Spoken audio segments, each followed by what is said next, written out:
ছোট্ট মোহাম্মদ যখন তার চাচার বাড়িতে গেলেন এবং তার বাড়িতে কিভাবে রিজিকের বৃষ্টি হলো এবং একটা নদীতে কিভাবে রাস্তা তৈরি হলো, চলুন জেনে নিই। দাদা আব্দুল মুত্তালিবের ইন্তেকালের পর আমাদের প্রিয় নবী সাল্লাল্লাহু আলাইহি ওয়াসাল্লাম আবু তালিবের বাড়িতে তার তত্ত্বাবধানে বড় হচ্ছিলেন। কিন্তু যেদিন থেকে মোহাম্মদ সাল্লাল্লাহু আলাইহি ওয়াসাল্লাম হজরত আবু তালিবের বাড়িতে এলেন, সেদিন থেকেই তাদের বাড়ির পরিস্থিতি পুরোপুরি বদলে গেল।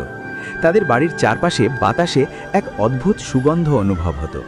সব সময় তাদের বাড়িতে খাবারের যে অভাব থাকত, ছোট্ট মোহাম্মদ সাল্লাল্লাহু আলাইহি ওয়াসাল্লামের সাথে বসে খেলে তাতে অগণিত বরকত নেমে আসত। আবু তালিবের বাড়ি যা খুব অভাবী ছিল, এখন তাদের বাড়িতে রিজিকের বৃষ্টি হতে লাগল। তাদের জমি যা শুকনো ও অনুর্বর ছিল, এখন তা সবুজে ভরে গেল।